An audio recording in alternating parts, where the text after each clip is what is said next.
जय गुरुदेव। महापुरुष से जब दया कर देते हैं तो असंभव को संभव हो जाता है। कोई काम दुर्लभ से अति दुर्लभ काम भी हो जाता है। जब तक दया नहीं करेंगे तब तक कुछ होने वाला नहीं है।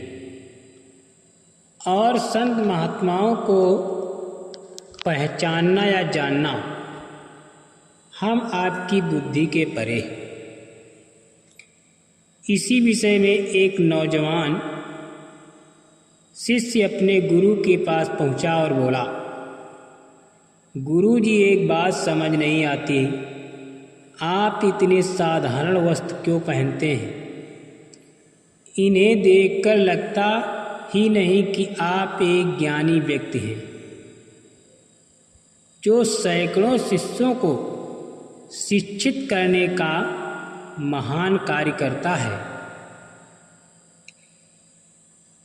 गुरु जी मुस्कुराए। फिर उन्होंने अपनी उंगली से एक अंगूठी निकाली और शिष्य को देते हुए बोले, मैं तुम्हारी जिज्ञासा अवश्य शांत करूँगा, लेकिन पहले तुम मेरा एक छोटा सा काम कर दो। इस अंगूठी को लेकर बाजार जाओ और किसी सब्जी वाले या ऐसे ही किसी दुकानदार को बेच दो। बस इतना ध्यान रहे कि इसके बदले में कम से कम सोने की एक असरफी जरूर लाना। शिष्य फौरन उस अंगूठी को लेकर बाजार गया, पर थोड़ी देर में अंगूठी वापस लेकर लौट आया। गुरु ने पूछा, क्या हुआ? तुम इसे लेकर क्यों लौट आए?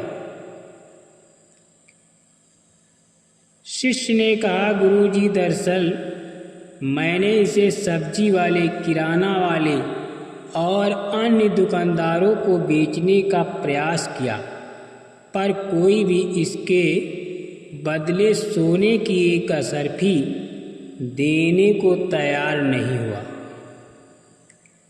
गुरुजी बोले, अच्छा कोई बात नहीं, अब तुम इसे लेकर किसी जौहरी के पास जाओ और इसे बेचने की कोशिश करो।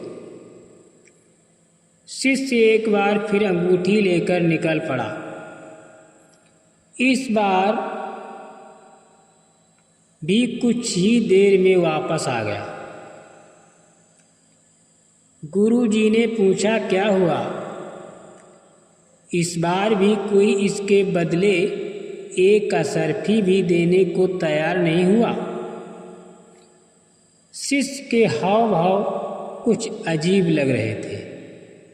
वो घबराते हुए बोला, अरे नहीं गुरुजी, इस बार मैं किसी जौहरी के पास गया, सभी ने ये कहते हुए मुझे लौटा दिया कि यहाँ के सारे जौहरी मिलकर भी इस अनमोल हीरे को नहीं खरीद सकते।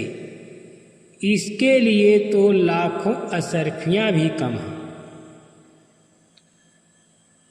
यही तुम्हारे प्रश्न का उत्तर है। गुरुजी बोले, जिस प्रकार ऊपर से देखने पर इस अनमोल अंगूठी की कीमत का अंदाजा नहीं लगाया जा सकता, उसी प्रकार किसी व्यक्ति के वस्त्रों को देखकर उसे आंका नहीं जा सकता। व्यक्ति की वेशभूषा कैसी भी हो, लेकिन अंतर्ज्ञान ही उसकी असली वेशभूषा है। इसलिए गुरु महाराज बताते हैं कि बच्चा, दिखावटी करने से आत्मज्ञान नहीं होगा। आत्मज्ञान साधन और भजन से होगा। मुक्ति साधन और भजन से होगी, ना कि इत्र गुलाब लगाने से। इसलिए संतों के पास वो अमोलक दौलत होती है जिसको पाकर के व्यक्ति शहंशाहों के शहंशाह बन जाते हैं। वो अमोलक दौलत बाजार में नहीं मिलती। जब संतों की मौज होती है तब वो दया करके हम आपको देते हैं। जय गुरुदेव।